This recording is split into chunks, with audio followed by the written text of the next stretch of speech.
तो आज his grace नंददुलाल प्रभु आज हमारे साथ उपस्थित है और आज हमें वो मार्गदर्शन करने हेतु यहाँ पे आए हैं।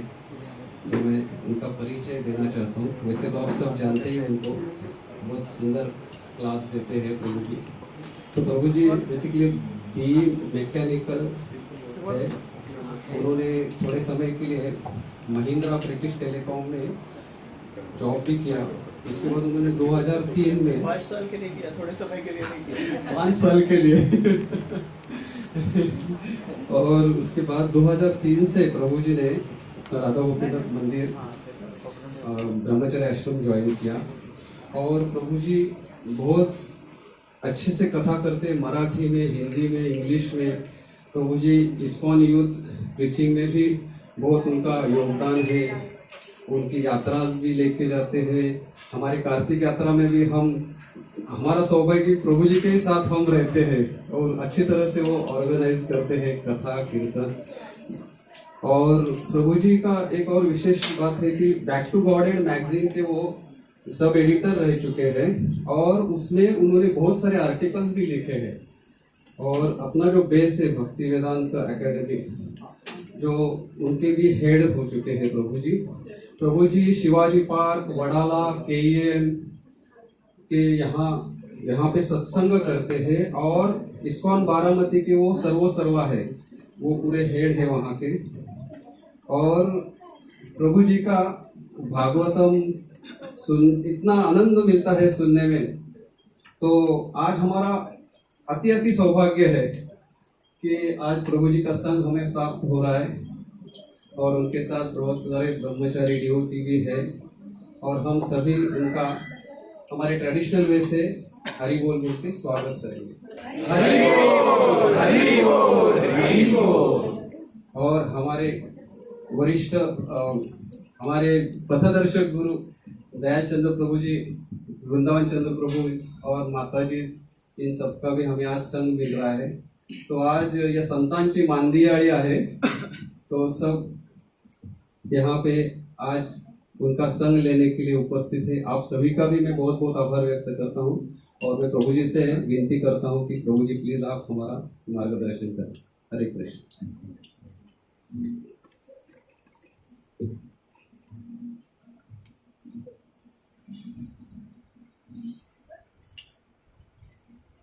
हरे कृष्णा। सभी उपस्थित भक्तों को बहुत बहुत आभार मैं व्यक्त करना चाहता हूँ और विशेष रूप से श्रीमान दयाल चंद्र प्रभु, विठल चंद्र प्रभु,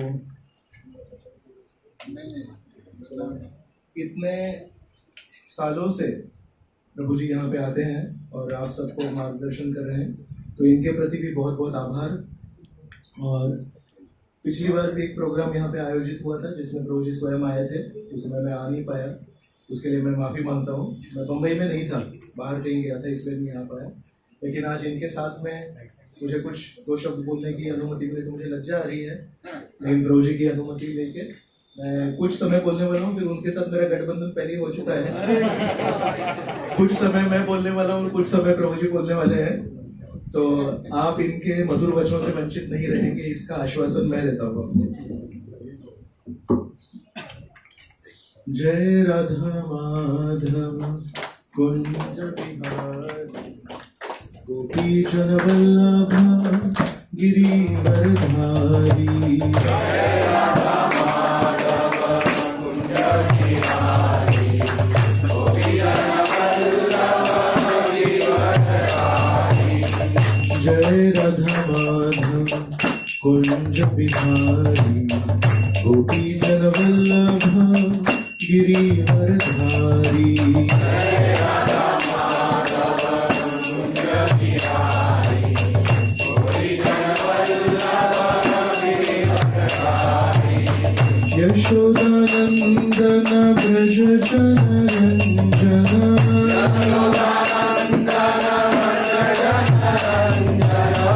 यशोदानंदन ब्रज जन रंजना,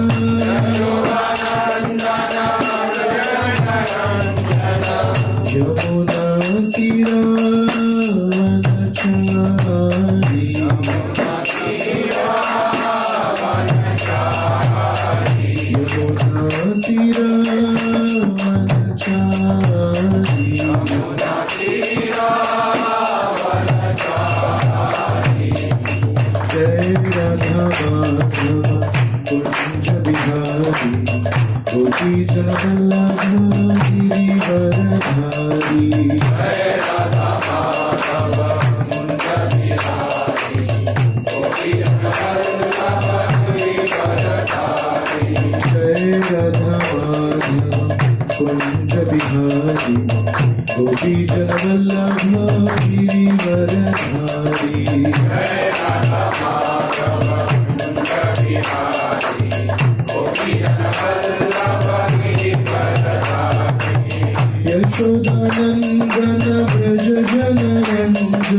जय हरिनाम संकीर्तन की जय।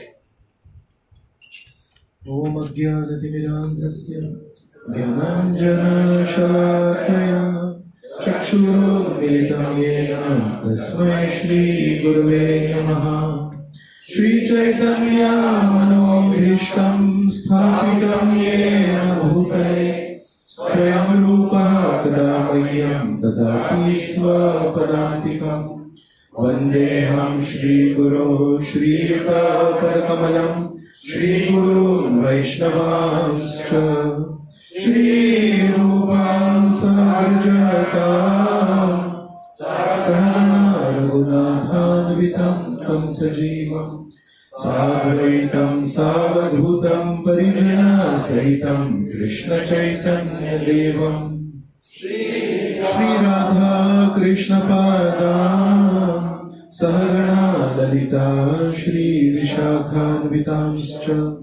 हे कृष्णा करुणा सिन्धो दीनबन्धो जगत्पते गोपेश गोपिकान्त राधाकान्त नमोऽस्तुते।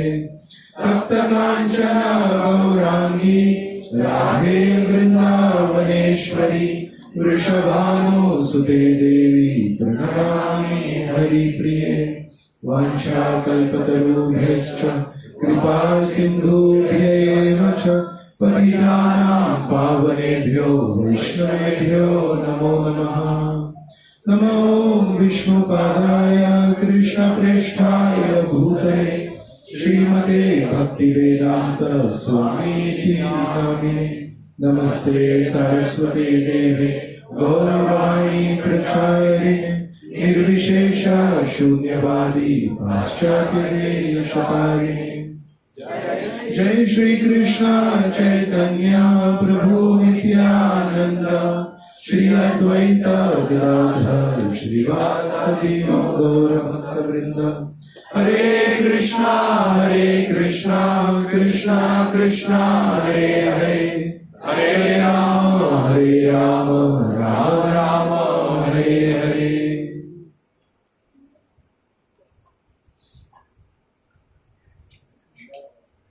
तो सभी वैष्णव से अनुमति लेके मैं कुछ दो शब्द बोलूंगा। एक बार एक व्यक्ति किसी एक साधु के पास में आए और बोले, मैं कितने वर्षों से सुख की तलाश में हूं, लेकिन मुझे सुख मिल नहीं रहा है, तो क्या आप मुझे कुछ मार्ग बताएंगे?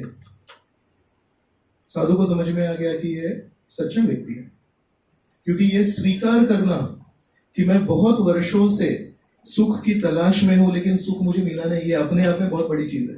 वो ये स्वीकार नहीं करता है। सब लोग ढोंग कर रहे हैं, सब लोग बोलते हैं हाँ मैं हूं, और मन ही मन में रात को जब सोते हैं तो सोचते हैं इतना सब कुछ किया लेकिन सुखी तो मैं हुआ नहीं। तो साधु को एक चीज समझ में आई कि व्यक्ति जो पूछ रहा है ये प्रामाणिक व्यक्ति है, तो इसको सच में दवाई देनी पड़ेगी। तो साधु ने क्या किया, एक बहुत अच्छा चुटकुला सुनाया, जोक, और बहुत अच्छा जोक था वो। तो जब जोक सुनाया तो ये व्यक्ति बहुत अच्छे से हंसा, आ आ आ आ। लेकिन जोक थोड़ी ना सुखी जीवन का मार्ग का सवाल का जवाब है। तो उसको उम्मीद थी कि साधु अभी और कुछ बताएंगे, तो हंसा अच्छे से, फिर अभी देख रहा है और कुछ बताएंगे ना, कुछ श्लोक बताएंगे, गीता भागवत कुछ तो बताएंगे। साधु ने क्या किया, 2 मिनट बाद फिर से उसी उत्साह के साथ वही चुटकुला फिर से एक बार सुनाया। अभी एक आदर था साधु के प्रति, तो बोल नहीं पाया वो, ये तो सुनाया हुआ है। फिर से एक बार हंसा, लेकिन स्वाभाविक है कि वही चुटकुला जो दूसरी बार हम सुनेंगे तो थोड़ा उसमें रस कम हो जाता है। फिर से उम्मीद से ऐसे देख रहा है, अभी और कुछ बताएंगे ना कुछ आप। साधु ने फिर से उसी उत्साह के साथ वही चुटकुला तीसरी बार सुनाया। अभी आप समझो उस जगह पे होते तो आप कितने हंसते?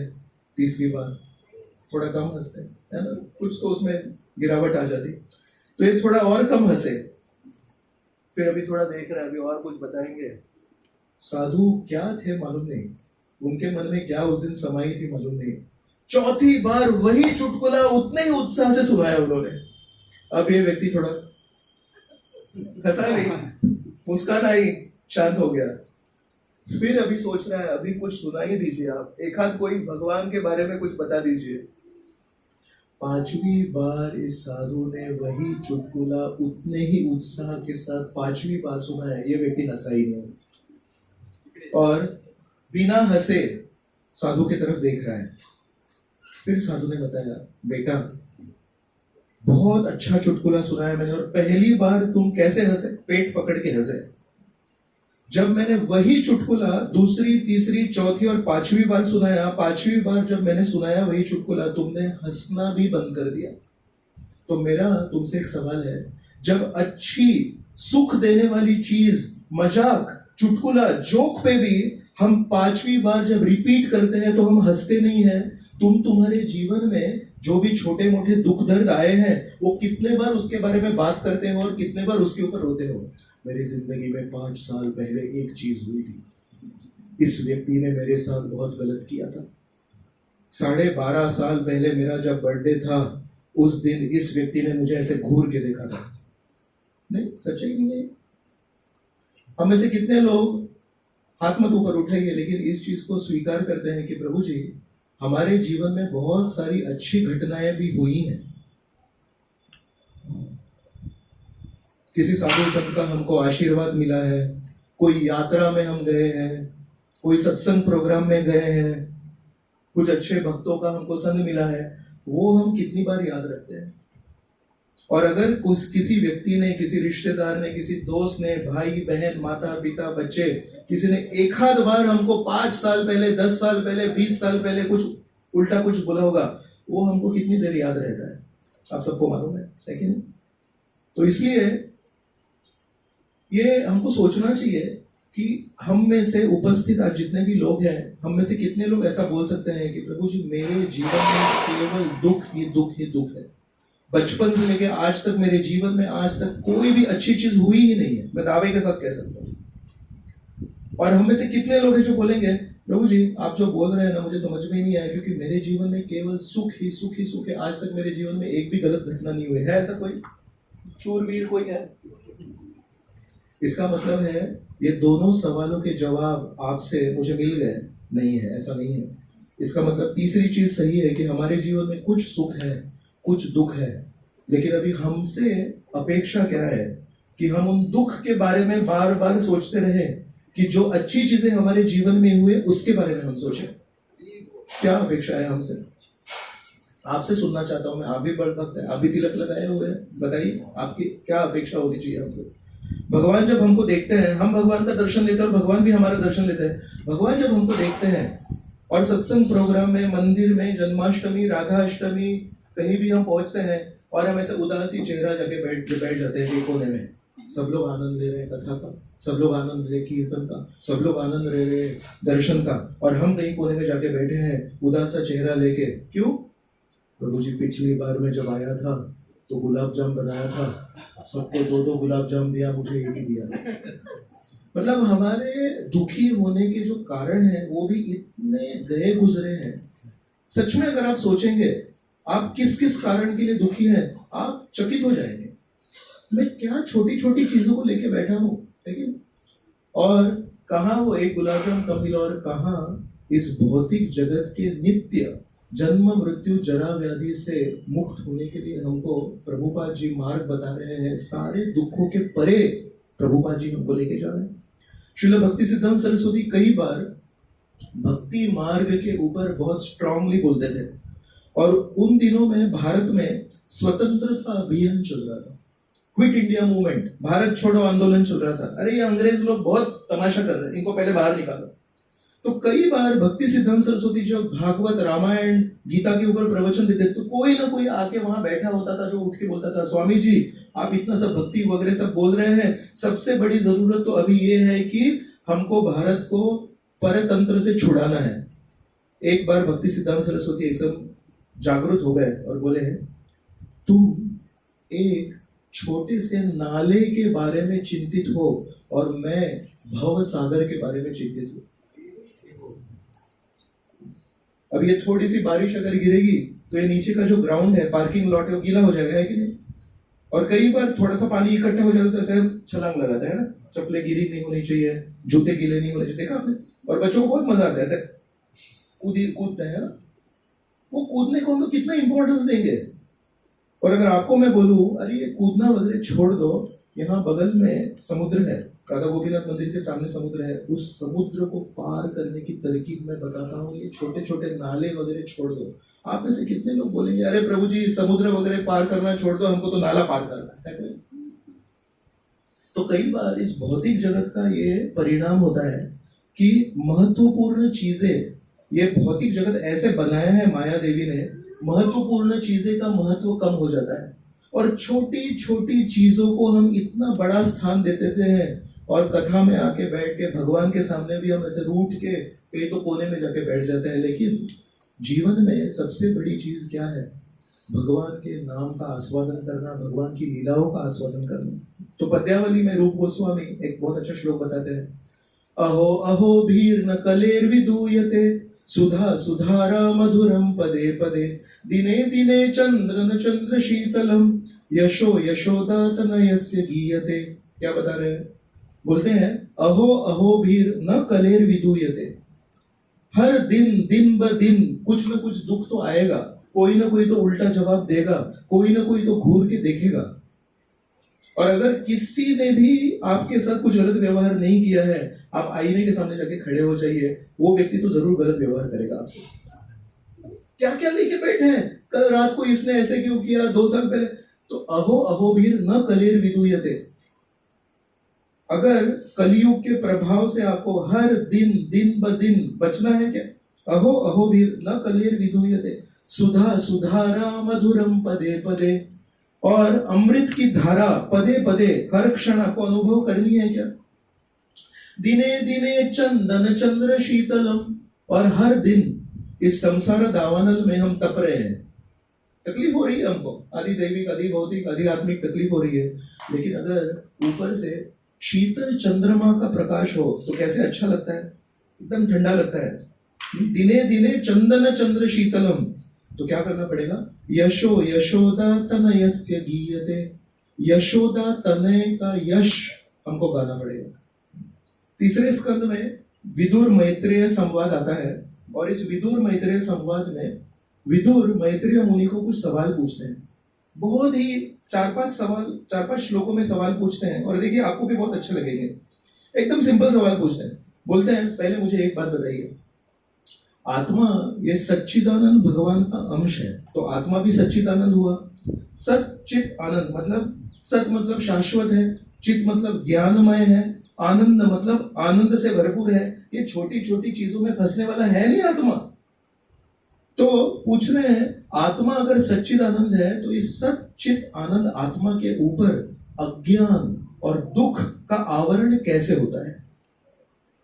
अगर हम सब ये हमेशा जाने कि मेरे पिता आनंद घन, हमारे प्रभु जी का नाम विश्वास घन है, श्री कृष्ण भगवान का नाम है आनंद घन, मतलब घन मतलब गहन। जैसे दूध होता है उसे हम बासुंदी बनाते तो बासुंदी कैसे घन हो जाती है, गाढ़ा हो जाती है, तो भगवान का नाम है आनंद घन, मतलब आनंद है वो, केवल आनंद और कुछ नहीं है। रसो वही सह, मुंडक उपनिषद में कहा है श्री कृष्ण भगवान क्या है, रस है केवल, और कुछ नहीं है। तो ये घन भगवान है, उनके हम अंश हैं। कब हम अपने आप में दुख अनुभव करेंगे, एक ही परिस्थिति में, जब हम हमारे आनंद घन भगवान से हम हमारा रिश्ता जब भूलेंगे तभी, नहीं तो नहीं होगा। तो विदुर एकदम सिंपल सा, एकदम इनोसेंट सवाल है ये, अरे सच्चिदानंद आत्मा है और सच्चिदानंद आत्मा अज्ञान से कैसे आवृत हो रहा है, और जब अज्ञान से आवृत होगा, जब भगवान से अपना रिश्ता भूल जाएगा तभी तो दुख आएगा। अगर चंदन और चंद्र शीतल चंद्रमा के नीचे हम खड़े हैं, हमको गर्मी कब महसूस होगी, जब ये भूलेंगे, या हमने कुछ टोपी पहन रखी है तभी, रिश्ता जब टूटेगा तभी होगा ये। तो बोलते हैं ऐसा कैसे हो सकता, सच्चिदानंद आत्मा कैसे अज्ञान से आवृत हो सकता है। तो पूछ के शायद उनके मन में एक विचार आया होगा कि अंश है ना, छोटा सा अंश है, तो छोटे से अंश के ऊपर कभी भी आवरण कर सकते हैं। तो दूसरा सवाल पूछते हैं इमीडिएटली अगले श्लोक में, बोलते हैं और एक सवाल है मेरा, अगर चलो सच्चिदानंद आत्मा तो अंश है, लेकिन सच्चिदानंद आत्मा के बगल में परमात्मा स्थित है, तो अगर सच्चिदानंद आत्मा के बगल में क्षण क्षण सर्वस्य चाहम हृदय सन्निविष्टम, श्री कृष्ण भगवान बता रहे हैं कि मैं हर व्यक्ति के हृदय में हूं, तो विदुर वो सवाल लेते और बोलते हैं चलो ठीक है, आप बोलेंगे तो अंश है, अंश के ऊपर तो आवरण हो जाता है, अंश के बगल में परमात्मा खड़े हैं, और परमात्मा के उनके बगल में उपस्थित होने के बावजूद आत्मा के ऊपर अज्ञान का परिणाम कैसे होता है बताइए मैत्रेय मुनि। तो उसमें अगर आप भाषांतर पढ़ेंगे तो उसमें लिखा है Maitreya Muni got agitated by this questions. Maitreya Muni ना तकलीफ में, क्या क्या सवाल पूछ रहा है ये, लेकिन बोले he calmed himself down and then he answered this question। तो उनको बुरा लगा कि ये विदुर ऐसे छोटे छोटे सवाल क्या पूछ रहे हैं, अरे क्या कारण है, आत्मा क्यों दुखी है, आत्मा अगर सच्चिदानंद है क्यों दुखी है, आत्मा के बगल में भगवान खड़े तो क्यों दुखी है। तो उन्होंने थोड़ा उत्तेजित हो गए और फिर शांत हो गए, और फिर उन्होंने 2 उदाहरण दिए। बोले आत्मा का ये जो सच्चिदानंद होते हुए, भगवान से रिश्ता होते हुए दुखी होने का एक उदाहरण मैं आपको बताता हूं। बोलते हैं जैसे कि एक व्यक्ति का अगर सर कट जाए और उस सर को यहाँ पे दीवार पे लटक दिया जाए, और अगर व्यक्ति को बोले कैसा लग रहा है तुम्हारा सर लटका हुआ, ये उदाहरण देते हैं मैत्रेय मुनि विदुर को। इसमें क्या एक लिमिटेशन है, इसमें एक सीमा है, इसमें एक मर्यादा है, इस उदाहरण में क्या है ये। बोलते हैं अगर एक व्यक्ति का सर काट दिया जाए और उस सर को लटकाया जाए और उस व्यक्ति को बोला जाए देख अभी कैसा लग रहा है तेरा सर लटकाया हुआ, इसमें कुछ फॉल्ट है, क्या फॉल्ट है कोई बताएगा मुझे, सोचिए, बोलिए। प्रभु जी बोल रहे हैं अगर सर कट गया है और सर को लटकाया है तो वो कैसे देख पाएगा कि उसका सर कट के लटकाया हुआ है। इसका मतलब है दिस इज इम्पॉसिबल। ये उदाहरण इम्पॉसिबल है कि मैं अपना सर कटा हुआ देख पाऊंगा। एक तो सर कटेगा या मैं देख पाऊंगा कि मेरा सर नहीं कटा है, लेकिन सर कटा हुआ देख नहीं पाऊंगा। तो ये जो वाक्य है इसमें कितना तथ्य है? How much reality is there in this sentence? There is no reality. तो बोलते ये आत्मा का दुख है। हम जो सब अनुभव करें ना, प्रभु जी मेरे जीवन में ये समस्या है, मेरे जीवन में दुख है, मैत्रेय मुनि बोल रहे हैं आपका जो दुख है वो इमेजिनरी दुख है। उस तात्पर्य में प्रभुपाद जी लिखते हैं, एक स्कूल में एक छोटा सा बच्चा था, बहुत शैतान था, बहुत नटखट था, हमेशा बदमाशी करता था।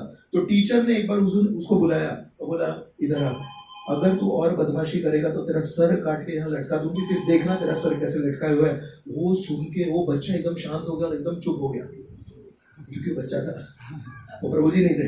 प्रभु जी ने तो बोल दिया, अरे प्रभु जी क्या बोल रहे हैं, कौन सा उदाहरण दे रहे हैं, कैसे देखेंगे, सर कटा हुआ थोड़ी देख सकते हैं, आंखें तो उसमें लटकी है ना। तो प्रभुपाद बोलते हैं वो छोटा बच्चा है, उसको बुद्धि कम है, वो मान गया और वो चुपचाप बैठ गया। लेकिन आत्मा ये हमेशा भूल जाता है, मैं दुखी कैसे हो सकता हूँ? अगर मेरा भगवान के साथ रिश्ता है, यशो यशोदा तनयस्य गीयते अगर मैं करूंगा, श्री कृष्ण की लीलाओं में कितना दुख है? कौन सी लीला में दुख है आप बताएंगे? आपको पता है?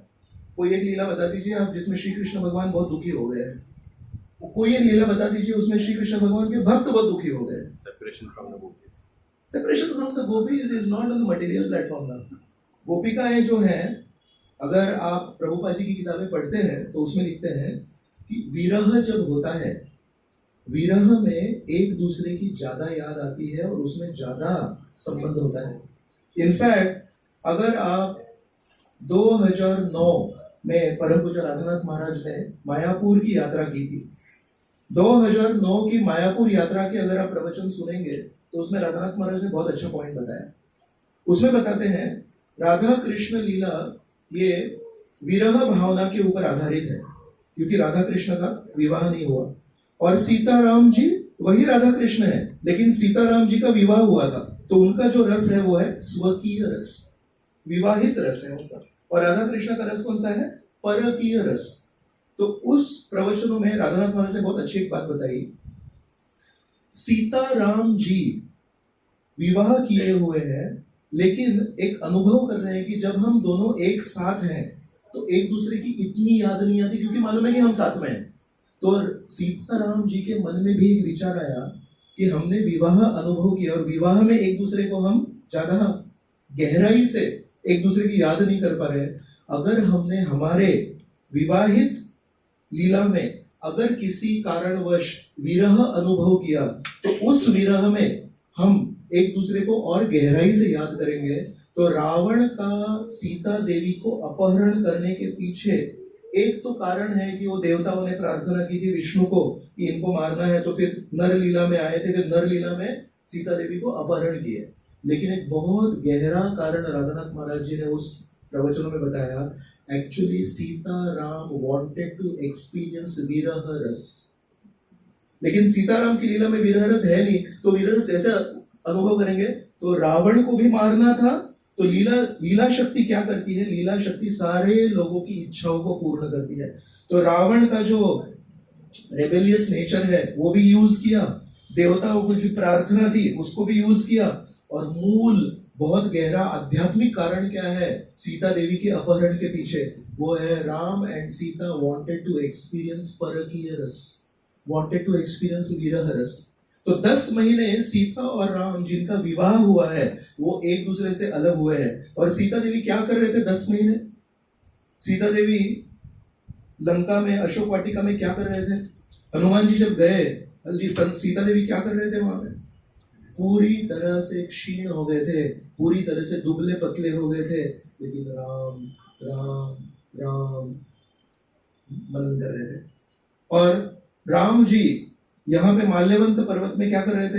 हम्पी के पास में माल्यवंत पर्वत है, उसमें एक ही मूर्ति है राम जी की। अभी अभी आप जाएंगे, सारे मंदिरों में राम ऐसे खड़े रहते हैं धनुष बाण के साथ। और माल्यवंत पर्वत में जो राम जी की मूर्ति हो क्या है?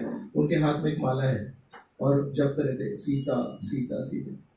तो राम जी को सीता की याद को गहराई से अनुभव करना था, सीता देवी को राम जी की याद को गहराई से अनुभव करना था, इसलिए रावण के द्वारा अपहरण करने का ये नाटक हुआ। नटो नाट्य धरो था, ये तो लीला है। तो इसलिए आप जो बोल रहे हैं ये शास्त्रों के हिसाब से नहीं है। लीला में बाहरी तौर से ऐसा लग रहा है कि गोपिकाएं दुखी है, लेकिन आंतरिक रूप से क्षण क्षण भगवान की याद कर रहे हैं। और भागवत में 10वें स्कंद में अंतिम जो अध्याय है उसमें आप पढ़ेंगे कि रुक्मिणी देवी, सत्यभामा देवी ये क्या कंप्लेंट करती है। ये कंप्लेंट करती है श्री कृष्ण भगवान हमारे बिछाने में बेड पे सोए हैं रात को द्वारका नगरी में, और सारे ऐश्वर्य से संपन्न है द्वारका नगरी, लेकिन बोलते हैं ये श्री कृष्ण भगवान का केवल शरीर हमारे बगल में है, इनका मन हमारे बगल में नहीं है। बीच में ही नींद में बोलते हैं राधा, बीच में ही नींद में बोलते हैं ललिता, बीच में ही नींद में बोलते हैं विशाखा, बीच में कभी कभी बोलते हैं हे यशोदा, नंद बाबा। तो बोलते हैं बगल में तो हमारे सोए हैं, लेकिन ये द्वारका में नहीं रहते, ये अभी भी वृंदावन में रहते हैं। तो श्री कृष्ण भगवान क्षण क्षण गोपिकाओं को याद कर रहे हैं और गोपियां क्षण क्षण भगवान को याद कर रही हैं। तो आप देखेंगे श्री कृष्ण भगवान की लीलाओं में दुख का अभाव है, राम की लीला में दुख का अभाव है। तो अगर हम उन लीलाओं के साथ हमेशा हमारा संबंध रखें, जिसके लिए तो सुखदेव गोस्वामी ने 7 दिन और 7 रात हमको कथा बताई है। तो विदुर ने वो सवाल पूछे मैत्रेय मुनि को, तो उसका जवाब पहला क्या दिया उन्होंने, सर काट के अगर लगा दिया जाए तो वो जो है वो आपकी समस्या है, इसलिए थोड़ा उत्तेजित हो गए थे उस सवाल सुन के। दूसरा उदाहरण देते हैं, चंद्र आकाश में है और चंद्र कभी कभी पानी के मटके में पानी के ऊपर प्रतिबिंबित हो जाता है, रिफ्लेक्शन हो जाता है, और जब सिंपल सा हवा का झोंका जब चलता है तो उसके ऊपर थोड़ी लहरें हो जाती है पानी के ऊपर, और उन पानी की छोटी सी लहरों में वो जो चांद प्रतिबिंबित हो जाता है, वो चांद कैसे होता है, वो भी ऐसे ट्रेम्बल्स, कंपित हो जाता है। तो चांद अगर कंपित हो रहा है, चांद सच में कंपित हो रहा है क्या? चांद आकाश में है और चांद को छोटी हवा के झोंके से कुछ फर्क नहीं पड़ता है, अरे बड़ी हवा आएगी तो भी कुछ नहीं होगा। क्यों? शशि सूर्य नेत्रम, श्री कृष्ण भगवान की 2 आंखें बताई है विराट रूप के। क्या बताई है 2 आंखें? शशि सूर्य। भगवान का एक नाम है रवि लोचन। रवि लोचन मतलब जिनकी आंखें, एक रवि है और एक शशि है। आपकी आंखें हिल सकती है क्या? मैं हिलाऊं तो हिलेगी आपकी आंखें? मैं आपकी आंखों को हिला नहीं सकता, भगवान की आंखों को हिला सकता हूँ क्या? इसलिए चंद्र और सूर्य को हम और आप हिला नहीं सकते, और वायु हिला नहीं सकती। तो वो जो चंद्र हिल रहा है पानी के लेवल के ऊपर, वो क्या है फिर? वो अगर हम ये सोचे अरे ये देखो चांद नीचे आ गया, चांद पानी के ऊपर आ गया, तब हम ये मानेंगे कि चांद हिल रहा है। लेकिन जो ज्ञानी व्यक्ति है वो बोलता है चांद पानी के ऊपर नहीं आया, ये परछाई है, ये प्रतिबिंब है, और हमारे दृष्टि का ये एक मर्यादा है कि हम नीचे ज्यादा देखते हैं, ऊपर ज्यादा देखते नहीं है, लेकिन तो इसलिए ये 2 उदाहरण देते हैं, और फिर इन दोनों उदाहरणों के आधार पे एक उनको बात बताते हैं। बोलते हैं जब तक आप श्री कृष्ण भगवान की भक्ति नहीं करोगे, तब तक आप उस कंपित होने वाले चंद्रमा की तरह छोटे मोटे दुखों से कंपित होते रहोगे और सोचोगे कि प्रभु जी मेरे जीवन में कितने सारे दुख हैं, अरे भगवान की भक्ति कीजिए। और फिर एक आखिरी श्लोक, इन्होंने 4-5 श्लोकों में सवाल पूछा और मैत्रेय मुनि ने भी 4-5 श्लोकों में जवाब दे दिया। तो आखिरी श्लोक में क्या कहते हैं? बोलते हैं अशेष क्लेश अशेष संक्लेश समम विधत्ते। बोलते हैं अशेष संक्लेश, कीर्तन मतलब भगवान के नाम का कीर्तन, और संकीर्तन मतलब सम्यक रूपेण कीर्तन, संपूर्ण कीर्तन। तो बोलते हैं अशेष संक्लेश शमम विधत्ते। आपको अशेष संक्लेश, क्लेश और संक्लेश मतलब सारे संपूर्ण क्लेश। कितने क्लेश? अशेष मतलब सारे क्लेशों का आपको शमन करना है। अशेष संक्लेश शमम विधत्ते गुणानुवादा श्रवणम मुरारे। मुरारी भगवान कृष्ण की जो कथा है उसका गुणानुवाद, उनके गुणों के बारे में, उनके लीलाओं के बारे में श्रवण कीजिए। अशेष संक्लेश शमम विधत्ते गुणानुवाद श्रवणम मुरारे। फिर बोलते हैं किंवा पुनस्तद चरणारविंदम परागरति। बोलते हैं और अगर हरि कथा सुनते समय, जितनी समय हम अगर सही में तल्लीन होके उसमें मग्न होके हरि कथा सुनेंगे, उतने समय के लिए अगर हमारे जीवन से दुख का अभाव हो जाता है, तो फिर उन लोगों के बारे में मैं क्या बताऊं। बोलते हैं किं वा पुनस्तच्चरणारविंदम पराग सेवा रतिरात्मलब्धा, जिन्होंने भगवान की सेवा के प्रति रति उत्पन्न की है, जो भगवान की सेवा में खुद को समर्पित किए हैं, उनके जीवन में दुख रहेंगे क्या। प्रचेतास 4th कैंटो लास्ट चैप्टर, वो भी जो प्रार्थना अर्पण करते हैं उसमें एक श्लोक आता है। वो श्लोक में क्या बताते हैं, बोलते हैं हे भगवान, भगवान को जो प्रार्थना कर रहे हैं, आपकी कथा का एक गुण है, जब तक कथा चलती है उस कथा में जो तन मन से शामिल हुआ है उस व्यक्ति के जीवन में उस अवधि तक सारे दुख नष्ट हो जाते हैं। वो कथा में इतना तल्लीन हो जाता है कि वो भूल जाता है कि मेरे जीवन में कुछ दुख है क्या। तो बोलते हैं ये आपकी कथा का एक गुण है। तो वैसे ही मैत्रेय मुनि उसके पूर्व 3रे स्कंद में ये बोल चुके हैं। बोलते हैं अगर कथा सुनते समय हमारे जीवन में से दुख चले जाएंगे तो मुझे एक बताइए, जिन लोगों ने भगवान की चरणों की धूली के कणों में सेवा करने में अपनी रति उत्पन्न की है, उनके जीवन में दुख कैसे रहेंगे। So there is only one solution. बारिश को हम आने से रोक नहीं सकते। आप में से है कोई जो बारिश को रोक सकता है, लेकिन आने वाली बारिश का प्रभाव हम पर नहीं हो इसके लिए छाता हम ले सकते हैं। इसके लिए कोई रोक रहा है हमको। बारिश को आने से रोक नहीं सकते, लेकिन बारिश का प्रभाव हमारे ऊपर नहीं हो इसके लिए हम छाते का उपयोग करने से हमको कोई रोक नहीं सकता है। उसी प्रकार से इस जीवन में आदि आत्मिक, आदि भौतिक और आदि दैविक क्लेशों को आने से कोई रोक नहीं सकता है, लेकिन इन क्लेशों का हमारे ऊपर प्रभाव नहीं हो इसके लिए श्रील प्रभुपाद जी ने हमको एक बहुत अच्छा छाता दिया है, उसका नाम है श्रीमद् भागवतम। अगर हम 1965 के पहले जन्म लेते तो हम में से कोई लोग थोड़ा सा रो सकते थे, थोड़ा सा, ज्यादा नहीं। प्रभु जी मैंने तो सुना कि भागवत सुनने से, भगवान की कथा में मग्न होने से सारे दुख दर्द चले जाते हैं, लेकिन मेरा ऐसा दुर्भाग्य है कि मुझे संस्कृत भाषा नहीं आती है और भागवतम तो संस्कृत भाषा में है। श्रीनिवास आचार्य प्रभु आज हमारे साथ नहीं है, लेकिन श्री चैतन्य महाप्रभु के बहुत निजी भक्त है श्रीनिवास आचार्य। तो श्रीनिवास आचार्य को भागवत पढ़ना था। भागवत कहां से पढ़ेंगे? भागवत पढ़ो दिया भागवत स्थाने। भागवत किससे पढ़ना चाहिए हमको? जो पैसों के लिए भागवत कथा करते हैं उनसे नहीं सुनना चाहिए, जो व्यक्ति भागवत है उनसे सुनना चाहिए, है क्या? तो श्री चैतन्य महाप्रभु के सामने उनके एक भक्त थे, उनके भाई श्री चैतन्य महाप्रभु की स्तुति में एक कविता लिखे और वो कविता उन्होंने श्री चैतन्य महाप्रभु के सामने प्रस्तुत करनी थी उनको। तो श्री चैतन्य महाप्रभु के सामने अगर कोई भी कविता प्रस्तुत करनी है तो उनके सेक्रेटरी थे स्वरूप दामोदर गोस्वामी। तो स्वरूप दामोदर गोस्वामी पहले वो देखते थे कि इसमें कुछ तात्विक कुछ गलत है क्या। तो स्वरूप दामोदर गोस्वामी ने वो कविता पढ़ी। उस कविता में लिखा था, जगन्नाथपुरी में 2 भगवान है, एक भगवान है वो स्थावर है और एक भगवान है वो जंगम है। मतलब स्थावर मतलब स्थिर है, वो हिलते नहीं है। कौन है वो? जगन्नाथ जी। और एक भगवान है वो जंगम है, वो हिलते रहते हैं। वो कौन है? श्री चैतन्य महाप्रभु। इस वाक्य में कुछ गलत है क्या? हमको लग रहा है कुछ गलत नहीं है, लेकिन स्वरूप दामोदर गोस्वामी को ये बात जची नहीं।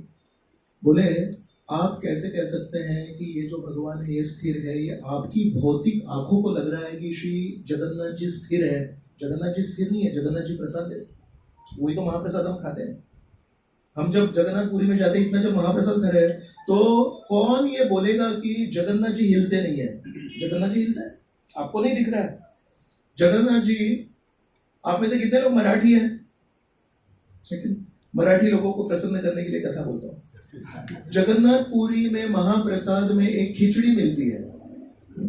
वो खिचड़ी कितने लोगों ने खाई है? जगन्नाथपुरी की महाप्रसाद खिचड़ी। वो खिचड़ी हमारे इस्कॉन की खिचड़ी कैसी रहती है कि वर्षानुवर्ष मराठी घरामध्ये जशी ती कोरडी खिचडी बनवतात, तुरीच्या डाळीची किंवा मुगाच्या डाळीची आणि भाताची अशी ड्राय खिचडी असते, तशी होती खिचडी। जगन्नाथपुरीची खिचडी ड्राय होती। मला प्रश्न नहीं विचारला तुम्ही?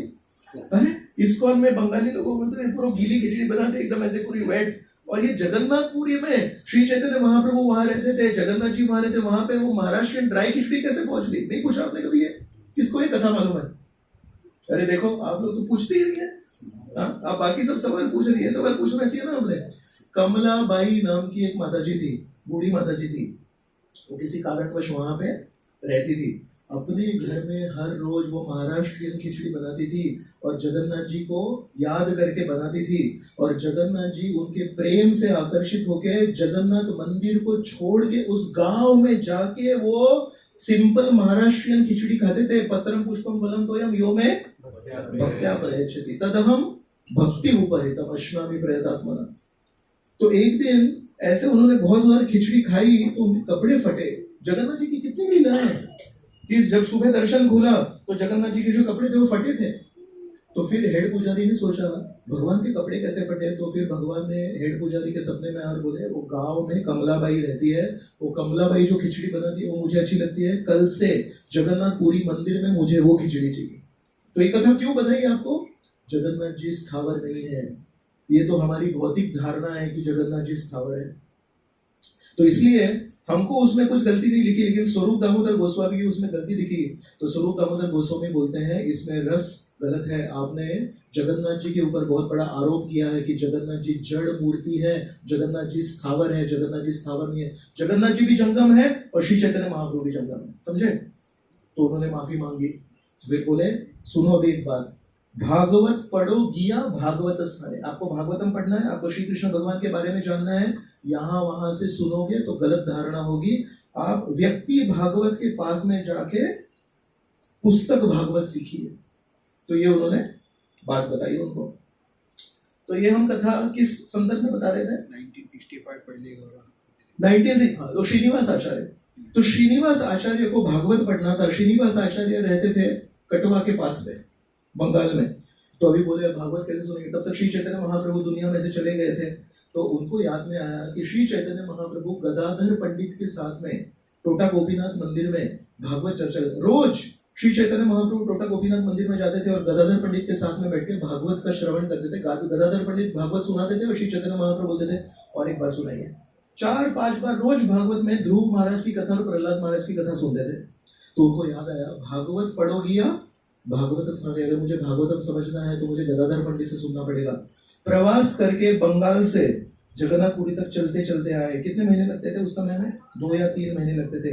प्रवास करके आए गदाधर पंडित के पास और गदाधर पंडित को उन्होंने विनती की मुझे ना भागवत समझना है, हरि कथा समझनी है, तब जाके मेरे जीवन में जितने भी दुख दर्द है उनसे मैं ऊपर उठ पाऊंगा, तब जाके इस बारिश से छाता पकड़ पाऊंगा। क्या आप मुझे भागवत सिखाएंगे? गदाधर पंडित इतनी प्रामाणिकता देख के एकदम प्रभावित हो गए। बोले ये व्यक्ति बंगाल से 2 महीने प्रवास करके क्यों आया है मेरे से भागवत सुनने के लिए?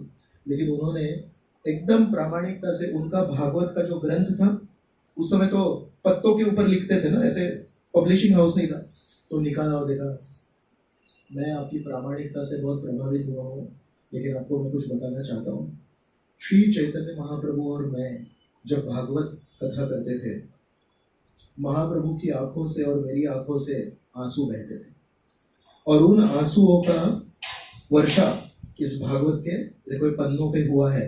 तो कुछ कुछ अक्षर मिट गए हैं उसमें। कैसे करते थे? ऐसे ना कार्विंग करते थे, पत्तों के ऊपर एंग्रेविंग करते थे, ऐसे उसको छेद करते थे। उसमें एक पाउडर मिलती थी नेचुरल, वो पाउडर को ऐसे स्प्रेड करेंगे तो जो खड्डा है उसमें वो पाउडर चली जाएगी। That is how scriptures were written. तो उसमें जब पानी गिरेगा तो पाउडर तो बह जाएगा। तो कितने आंसू बहाते थे गदाधर पंडित और श्री चैतन्य महाप्रभु? इतने आंसू बहाते थे कि वो पाउडर जो थी वो बह गई। और फिर बोले फिर भी कुछ भागवत बचा था, लेकिन श्री चैतन्य महाप्रभु जब से इस दुनिया से चले गए तो मैं उनके विरह में हमेशा याद करता हूँ श्री चैतन्य महाप्रभु को। तो ये जो मेरा भागवत है ना, अभी रहा नहीं, उसमें सब पाउडर चली गई है। तो मैं आपको सिखाना चाहता हूँ, आपकी प्रामाणिकता को मैं प्रतिसाद देना चाहता हूँ, लेकिन आज हमारे पास वो भागवत है नहीं। तो मैं आपको विनती करता हूँ आप कहीं से भागवत लेके आइए। तो कहाँ मिलेगा भागवत? अभी सारे भक्त कहाँ रहते हैं? बंगाल में रहते हैं। तो फिर से श्रीनिवास आचार्य जगन्नाथपुरी में से गए बंगाल में। फिर अभी पहले एक भागवत को लोकेट करना था, वो भी आसान चीज नहीं थी। तो एक व्यक्ति को ढूंढ के निकाला जिसके पास भागवत थी। आपके पास है भागवत? फैमिली, जिंगरे फैमिली है, इनके पास है। आप में से कितने लोगों के पास भागवत है? उस समय श्रीनिवास आचार्य जो शुद्ध भक्त है, उनको भागवत ढूंढने के लिए वर्ष लगे। कहीं से उन्होंने वो भागवत ढूंढ निकाला। फिर जेरोक्स मशीन तो थी नहीं, और ओप्पो F1 फोटो निकालने के लिए नहीं था। फिर एक व्यक्ति को ढूंढना है जो अच्छे सुवाच्य अक्षरों में उसको कॉपी करे। फिर एक व्यक्ति को ढूंढा, फिर उनको विनती की, प्रभु जी मेरे पास ये भागवतम है, इसको कॉपी करना है, करेंगे क्या? फिर राजी हो गए। फिर एक दिन में हो जाएगा कॉपी पूरा भागवत 18,000 श्लोकों का? कितना समय लगेगा? 1 साल लगा। 1 साल वो पंडित जी इसको कॉपी किए, फिर वो जो मूल भागवत था उन्होंने रिटर्न कर दिया। फिर ये जो नया भागवत है वो लेके बहुत आशा से आए बंगाल से जगन्नाथपुरी। इस बीच में कई वर्ष बीत गए और जब पहुंचे जगन्नाथपुरी के, जब बॉर्डर पे पहुंचे तो देखा कि बहुत सारे लोग रो रहे थे, फूट फूट कर रो रहे थे। तो बोले क्या हो गया, आप क्यों रो रहे हैं? तो बोले पहले श्री चैतन्य महाप्रभु ऐसे एक दिन अचानक जगन्नाथपुरी से चले गए और आज ही सुबह गदाधर पंडित इस दुनिया से चले गए।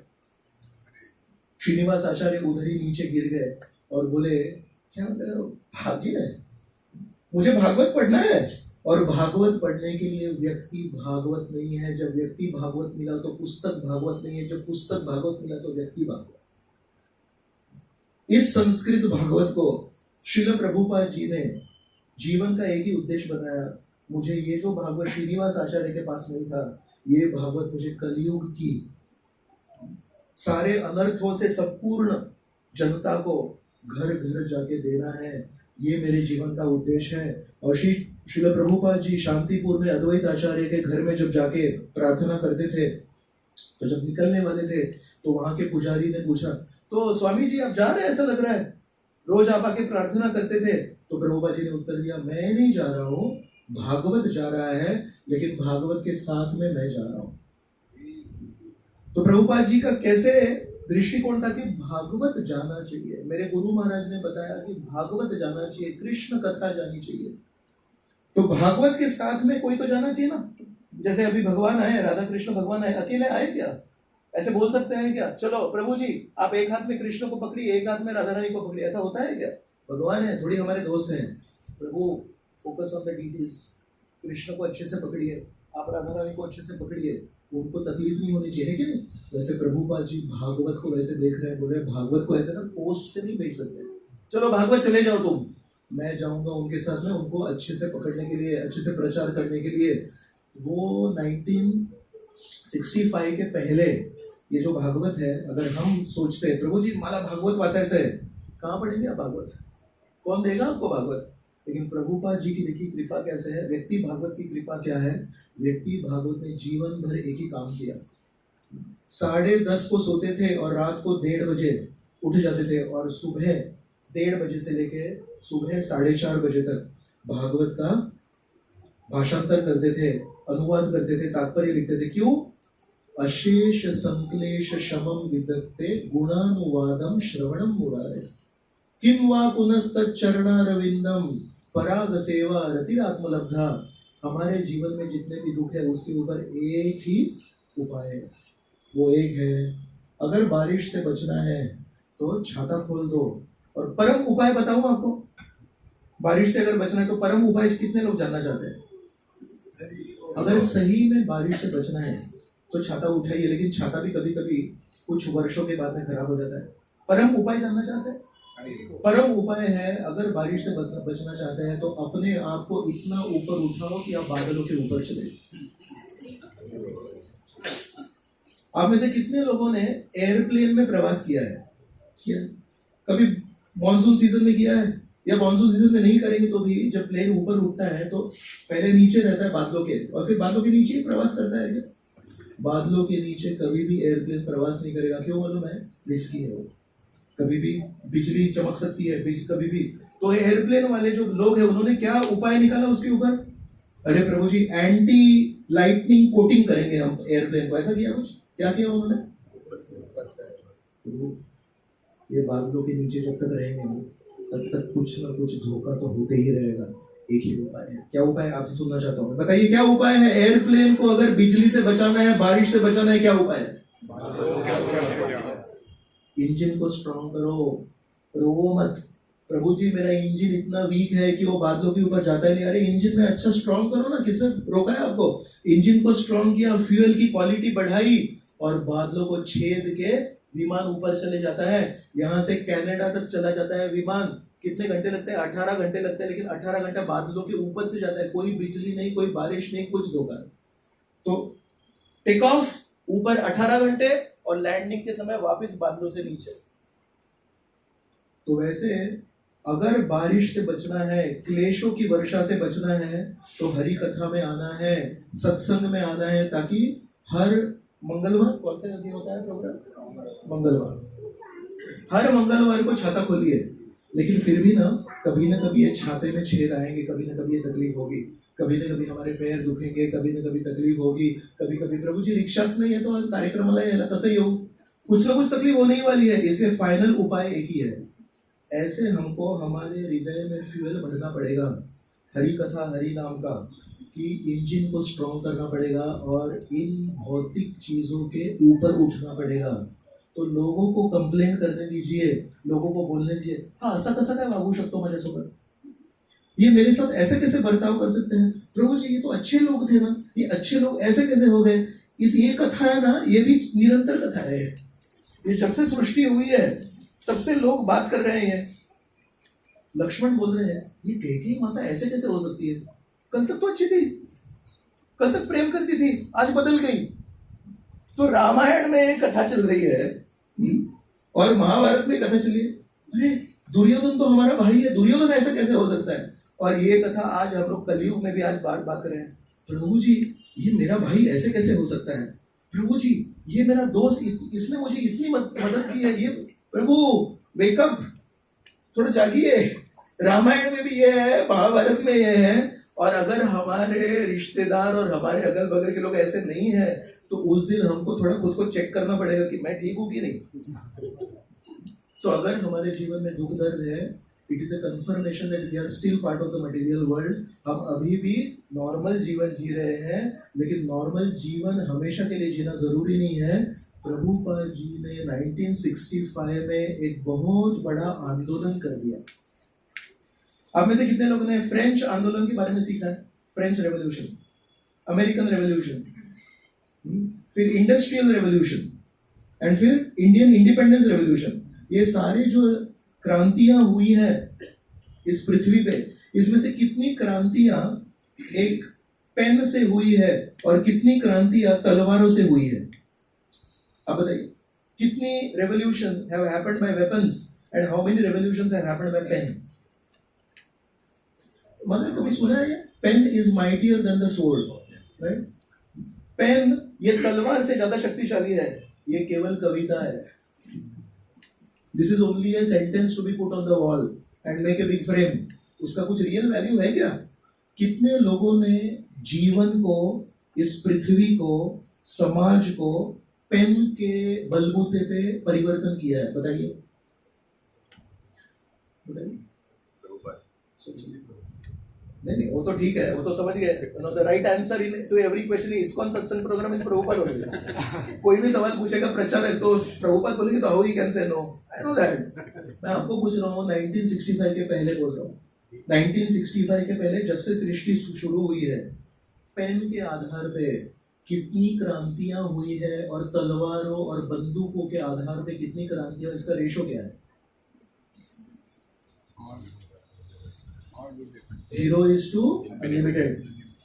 लेकिन नारद मुनि पहले स्कंद में व्यास ऋषि को 5वें अध्याय में एक श्लोक सुनाते हैं।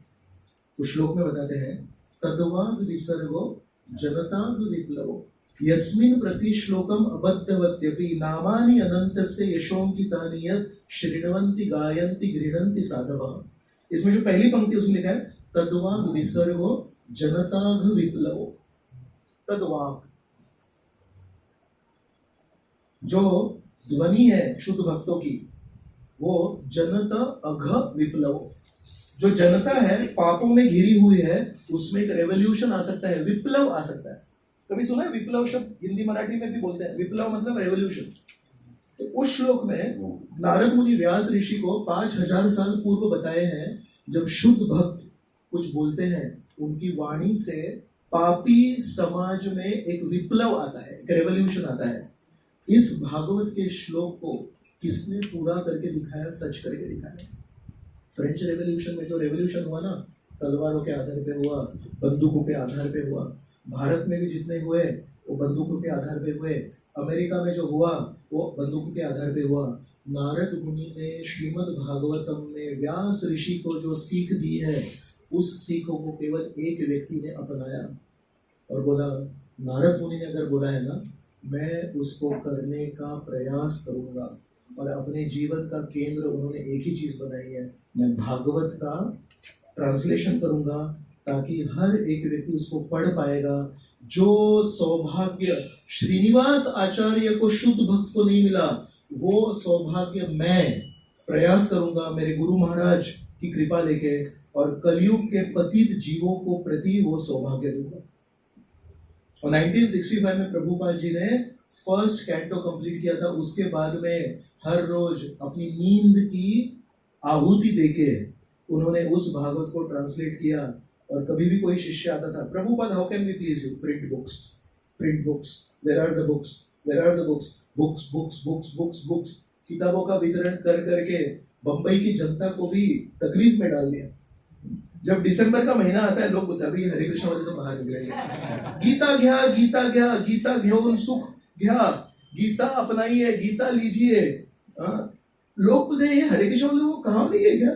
सही में काम नहीं है। प्रभुपाद जी ने बोला है इसलिए कर रहे हैं, और प्रभुपाद जी को भक्ति सिद्धांत सरस्वती ने बोला इसलिए प्रभुपाद जी ने किया। 1965 के पहले अगर हम होते तो हम भी रोते, प्रभु जी अशेष संक्लेश शमम विदत्ते गुणानुवादम श्रवणम मुरारे। लेकिन कहाँ है? हिंदी भाषा में है क्या भागवत? इंग्लिश में है क्या भागवत? मराठीमध्ये कुठे मिळतो का भागवत? नाही मिळत हो। मग कसं करायचं? अशेष संक्लेश शमम विदत्ते, हे फक्त श्लोक आहेत मोठे मोठे, आम्हाला असे मोठे मोठे श्लोक नका सांगू, प्रॅक्टिकल द्या काहीतरी। एक व्यक्ति है इस दुनिया के इतिहास में जिन्होंने बोला मैं उस श्लोक को सही करके दिखाता हूँ, और रात को लिखते बैठते थे और ट्रांसलेट करते थे।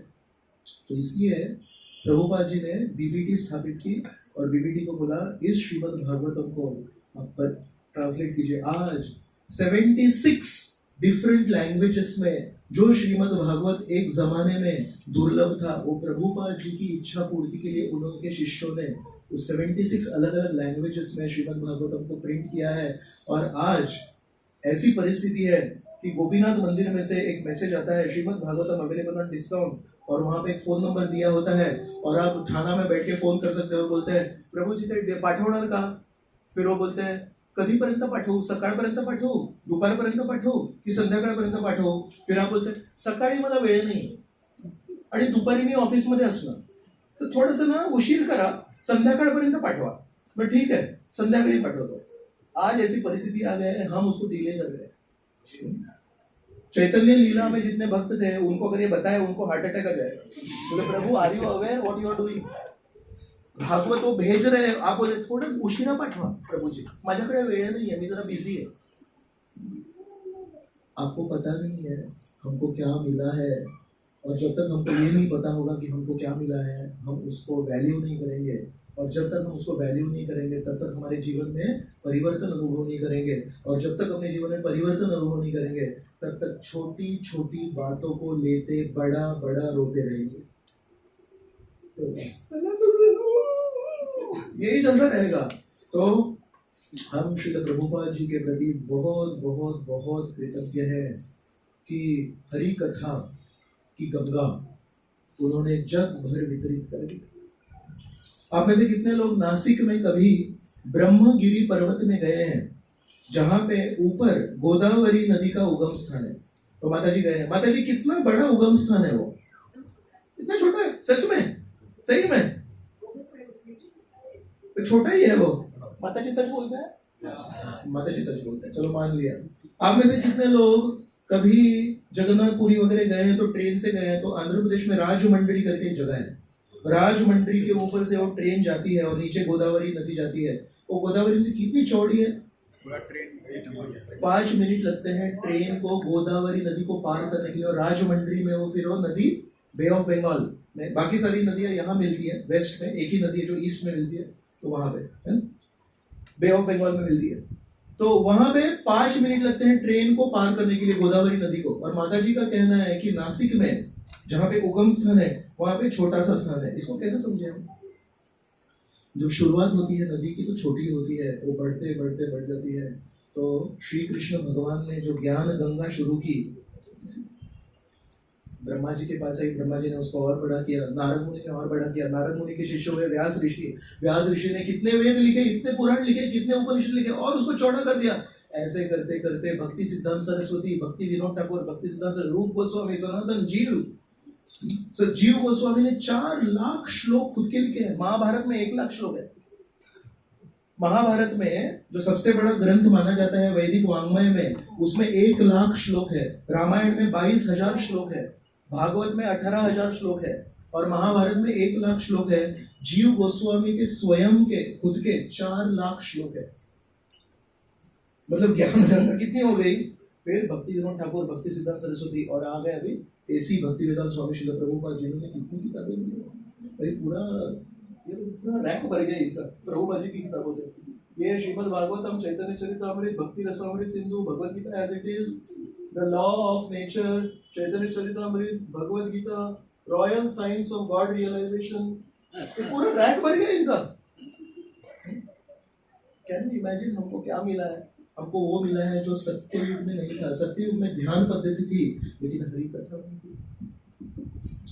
त्रेता युग में यज्ञ पद्धति थी लेकिन हरि कथा नहीं थी। और द्वापर युग में मूर्ति पूजा थी लेकिन हरि कथा नहीं थी। आज कलयुग में हरि कथा है।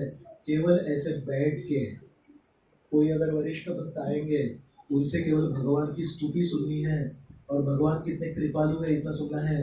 कहाँ हमको घर छोड़ के ध्रुव महाराज जैसी तपस्या करनी है? कहाँ हमको बड़े बड़े राजसूय यज्ञ, ये यज्ञ वो यज्ञ जो 6-6 महीने कर चलते हैं, तो कहाँ वो यज्ञ करने हैं? और कहाँ हमको महंगे महंगे पदार्थों से भगवान की मूर्ति की पूजा करनी है? केवल हफ्ते में एक बार जब मंगलवार को दयाल चंद्र प्रभु आते हैं, श्रीनिवास आचार्य प्रभु आते हैं, वृंदावन चंद्र प्रभु आते हैं, दामोदर सखा प्रभु काउंसलिंग मीटिंग लेते हैं, वहां जाके बैठना है और चेहरा कैसा रखना है? अरे बोलो, कोई तो बोलो। प्रसन्न चेहरा रखना है, जो सत्य युग में उपलब्ध नहीं था, जो द्वापर युग में उपलब्ध नहीं था, जो त्रेता युग में उपलब्ध नहीं है, वो बंबई में 40-50 जगहों में उपलब्ध है। सोचो राधा गोपीनाथ जी की क्या अनुकंपा है। राधा गोपीनाथ जी मीरा रोड में काउंसलिंग मीटिंग रख रहे हैं, दादर में काउंसलिंग मीटिंग रख रहे हैं। मतलब इट इज अनइमेजिनेबल। अगर हम ये पहचाने कि हमको क्या मिला है, अगर हम ये पहचान ही नहीं पाए कि हमको क्या मिला है, तो पण प्रभूजी ती मीटिंग ना अशी छोट्याशा कमरात होते, मग तिथे गर्मी होते, मी नाही जात त्या मीटिंगला।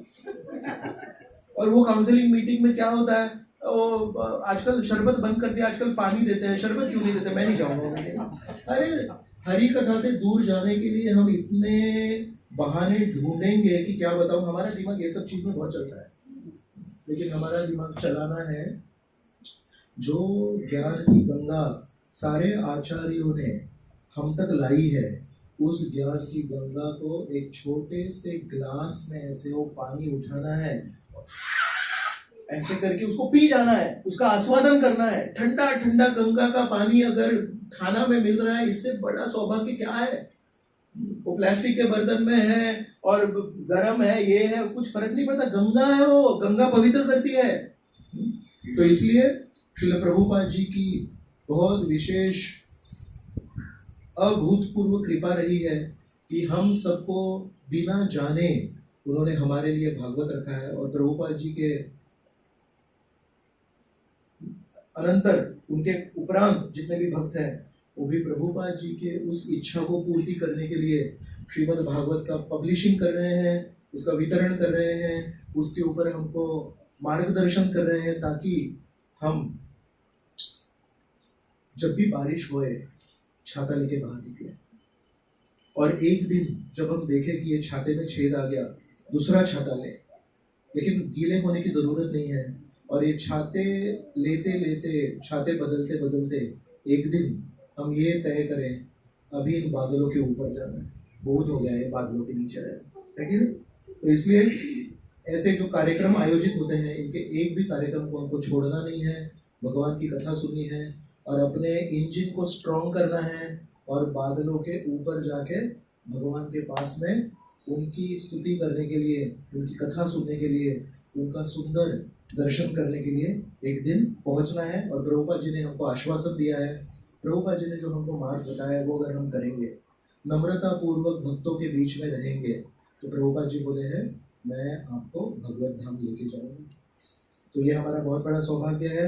और मेरा बहुत बड़ा सौभाग्य है कि दयाल चंद्र प्रभु, मैं जब मंदिर में आता था तो दयाल चंद्र प्रभु काउंसलिंग मीटिंग लेते थे, लेकिन मैं डोंबिवली में रहता था और हमारी काउंसलिंग मीटिंग मदन गोपाल प्रभु मंदिर में लेते थे, तो मुझे वो सौभाग्य कभी मिला नहीं। लेकिन 23 वर्षों बाद आज मेरा भी भाग्य खुला है कि आज मैं दयाल चंद्र प्रभु के आशीर्वाद से कुछ बोल पाया हूँ। और दयाल चंद्र प्रभु वर्षों से ठाणा में आ रहे हैं, वृंदावन सोसाइटी, वृंदावन सोसाइटी में कितने वर्षों से मैं सुन रहा हूँ कि आते हैं, कल्टीवेशन कर रहे हैं, कितने सारे भक्तों को उन्होंने अच्छे से बिना किसी को कुछ रूठने का मौका ही नहीं देते दयाल चंद्र प्रभु। कभी ऐसा कोई बोलेंगे नहीं कि कोई रूठ जाए, है कि नहीं? हमेशा एकदम सॉफ्टली मार्गदर्शन करेंगे और उनके दो बेटे भी वैसे एकदम सॉफ्टली मार्गदर्शन करेंगे। तो उनके उपस्थिति में आज हमको कुछ दो शब्द बोलने का मौका मिला है, तो सबके प्रति बहुत बहुत आभार। झिंगरे फैमिली के प्रति बहुत बहुत आभार, दयाल चंद्र प्रभु के प्रति बहुत बहुत आभार, हमारे वृंदावन चंद्र प्रभु के प्रति बहुत बहुत आभार। वृंदावन चंद्र प्रभु एक दिन समुद्र के तट पे चल रहे थे, उनको भगवान की एक मूर्ति मिली समुद्र के तट पे रेती में। आपको कभी मिली क्या? मुझे भी नहीं मिली, लेकिन उनको मिली। और इनको जब वो मूर्ति मिली, बचपन की बात है, अभी की बात नहीं है, क्या किया मालूम है? उस मूर्ति को लिए ऐसे सीने में लगाए, अगल बगल में देखे, किसी की कोई मूर्ति अगर गिरी हुई तो आ जाएगा ना पीछे। 2000 की नोट गिरती तो कैसे हम लोग पीछे आते हैं? अरे प्रभु जी इधर बघितनी क्यों उठे नोट का ही? तो कोई व्यक्ति की अगर मूर्ति गिरी है तो आ जाएगा वो ढूंढते ढूंढते। तो ये मूर्ति, मुझे अगर ये मूर्ति मिली है, इन्होंने उस मूर्ति को उठा के ऐसे सीने से लगा लिया, भाग गए पास। भगवान की मूर्ति अगर मुझे मिली है, उस मूर्ति को मैं किसी को दूंगा नहीं। ये बचपन से इनको मूर्ति के प्रति, भगवान के प्रति आकर्षण साधारण नहीं। तो हमारा बहुत बड़ा सौभाग्य है दयाल चंद्र प्रभु और उनकी फैमिली, दामोदर सखा प्रभु, इन्होंने इतनी जिम्मेदारी ली है और अनेक अनेक भक्तों को मार्गदर्शन कर रहे हैं। तो हम केवल ये जान के भी इतने खुश होने चाहिए, हमारे जीवन में अच्छे अच्छे भक्तों की छाया है, सावली आहे आपल्या जीवनामध्ये। मोठ्या मोठ्या चांगल्या प्रामाणिक भक्तांची किती मोठी गोष्ट आहे। बहुत सारे लोग छाव ढूंढ रहे हैं, लेकिन छाव उनको मिलती नहीं है, और हमारे जीवन में छाव मिली है, ये बहुत बड़े सौभाग्य की बात है। तो बहुत बहुत धन्यवाद। हरे कृष्णा, जय श्री प्रभुपाद जी की जय। आप में से कितने लोग दयाल चंद्र प्रभु से दो शब्द सुनना चाहते हैं? तो दयाल चंद्र प्रभु को ऑप्शन नहीं है अभी। जय श्री प्रभुपाद जी की जय।